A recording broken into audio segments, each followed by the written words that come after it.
Bu, ya, pada gempa hari Rabu minggu lalu memang tidak hanya mengorbankan dari warga sipil saja, ternyata ada korban dari Tentara Nasional Indonesia yang berada di Kota Padang.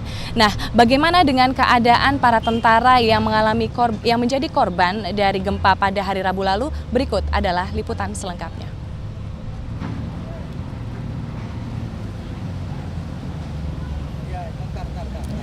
Kopral Fauzeknar, salah satu prajurit TNI yang berbasis di Kota Padang, saat ini terbaring lemas di Rumah Sakit Tentara Kota Padang. Saat gempa melanda, ia berada dalam rumah untuk persiapan ke Makorem. Namun karena tidak sempat menyelamatkan diri, Kopral Fauzeknar tertimpa beton dan menderita patah di bagian engsel. Seluruh keluarganya pun selamat dari maut, namun rumahnya yang berada di Jalan Sawahan nomor 12 Kecamatan Padang Timur hancur. Sudah 5 hari keluarganya tinggal di warung depan rumahnya berukuran 4x3 yang diisi 4 orang.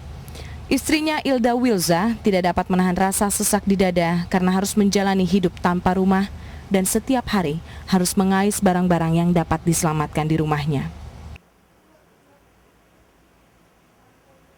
Bukan sendiri, sedangkan saya keluarga TNI, tapi nggak ada yang satu pun TNI yang datang ke sini. Sudah 5 hari keluarga Fauzeknar hidup dari bantuan para tetangganya. Saat ini saja Fauzeknar membutuhkan transfusi darah dan ia berharap ada bantuan untuk jaminan kesehatan dan rumahnya yang hancur dari TNI Angkatan Darat. Dari Padang, Sumatera Barat, Gladys Simanjuntak, Romi Siahaan, Metro TV.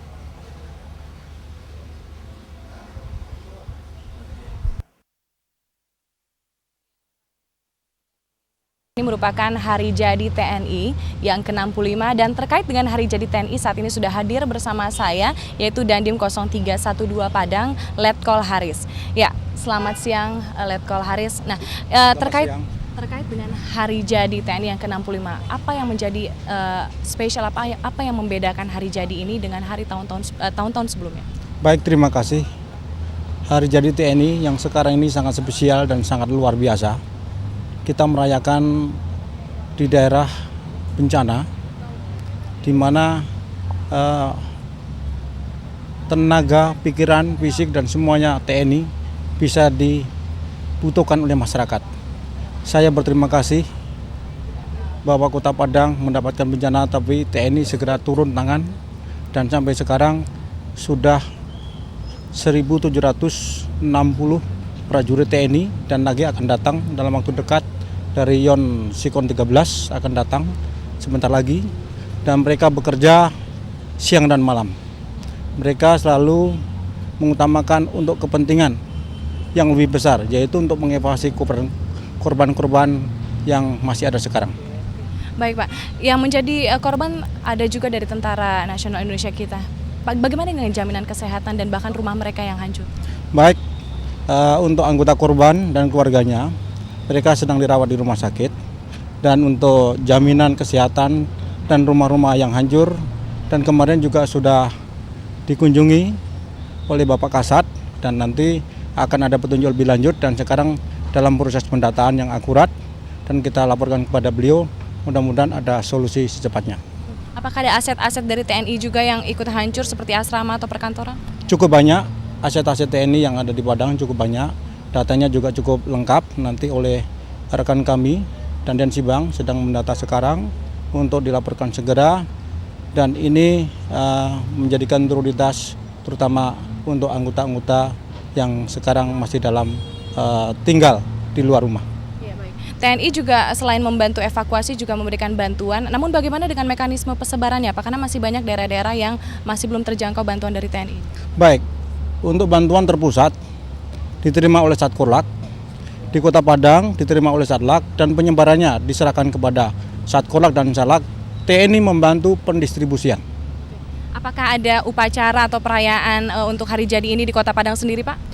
Upacara tidak ada. Kita pada hari ini kita langsung membantu masyarakat, terutama di daerah korban, karena di depan kita, di belakang kita adalah korban yang sangat banyak sekali. Dan sampai sekarang lebih kurang ada 88 orang yang masih belum bisa ditemukan dalam proses pencarian. Data terakhir berapa korban yang meninggal dan juga yang masih selamat? Baik, data khususnya di Hotel Lambacang, itu jumlah keseluruhan itu adalah 194.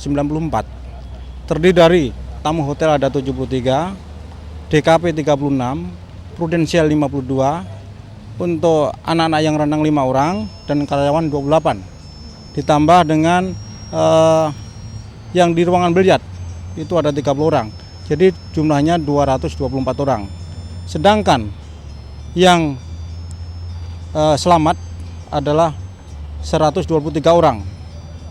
Yang berikutnya total yang belum ditemukan atau yang masih dalam proses pencarian yaitu 58 orang. Ditambah dengan yang pemain biliar sekitar 30 orang. Jumlahnya 88 orang yang masih belum bisa diketemukan. Baik, terima kasih banyak informasinya Letkol Haris. Terima kasih kembali. Iya, demikian Prabu informasi terkait dengan Hari Jadi TNI dan bagaimana perkembangan evakuasi di Kota Padang dan juga Pariaman. Kembali ke Anda.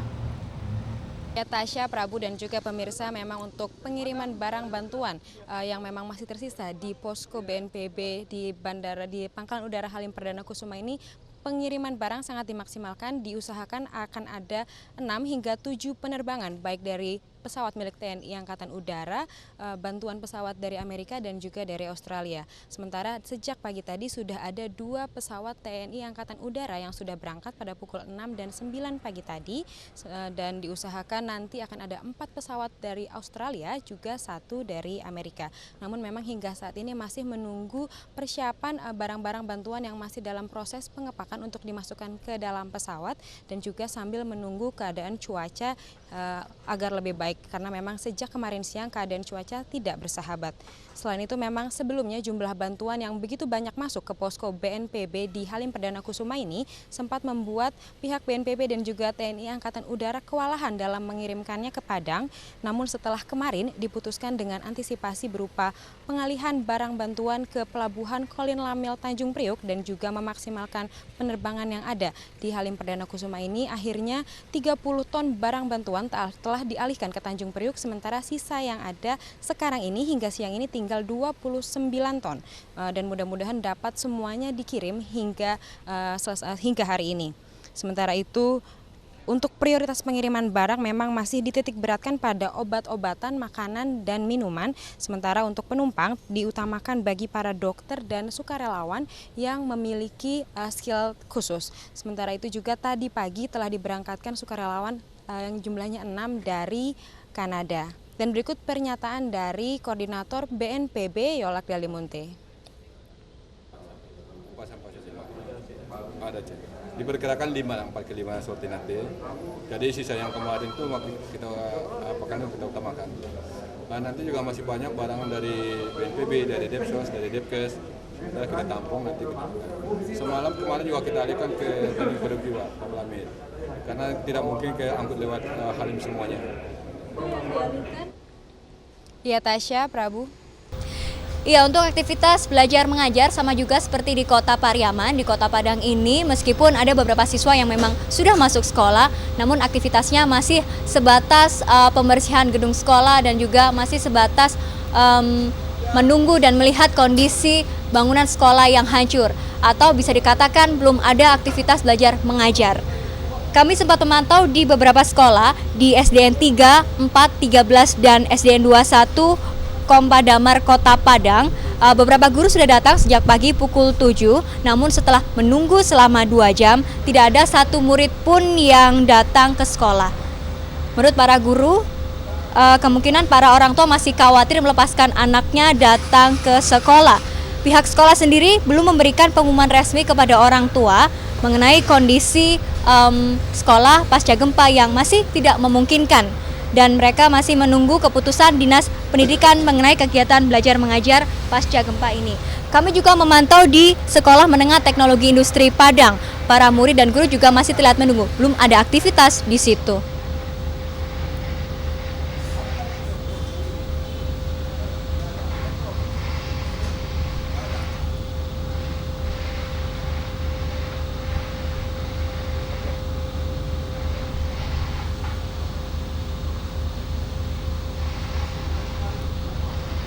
Di sekolah menengah teknologi industri ini bangunannya juga rusak akibat gempa, hingga rencananya sekolah akan diefektifkan mulai Senin mendatang. Prabu, Tasya, Hotel Dipo di Jalan Diponegoro, Padang. Hari ini tim evakuasi gabungan berhasil menemukan satu orang jenazah, yakni seorang pemandu lepas waktu atau guide freelance, di mana korban ini pada saat kejadian gempa sedang masuk ke dalam toilet. Dan kemudian setelah masuk itu diketahui dia tidak keluar lagi dari toilet hingga gedung hotel ambruk dan roboh. Hingga saat ini evakuasi masih terus berjalan mencari korban ini yang masih juga terjebak di toilet. Sementara untuk evakuasi di Hotel Ambacang Sri juga masih berjalan. Meskipun tadi juga hujan di daerah sini, namun tim evakuasi gabungan masih terus melakukan evakuasi dengan eskavator.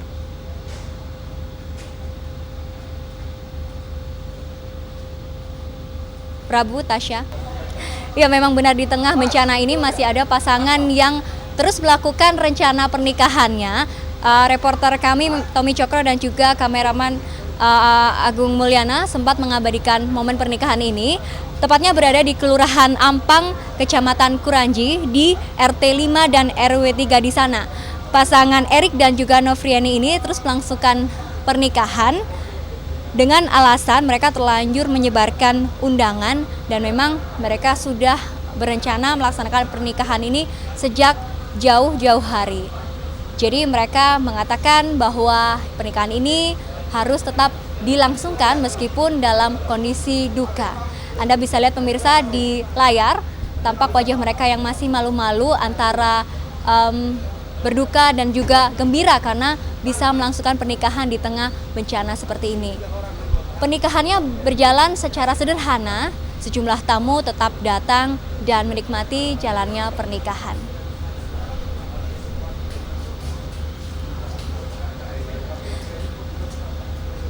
Demikian Prabu dan Tasya dari Padang.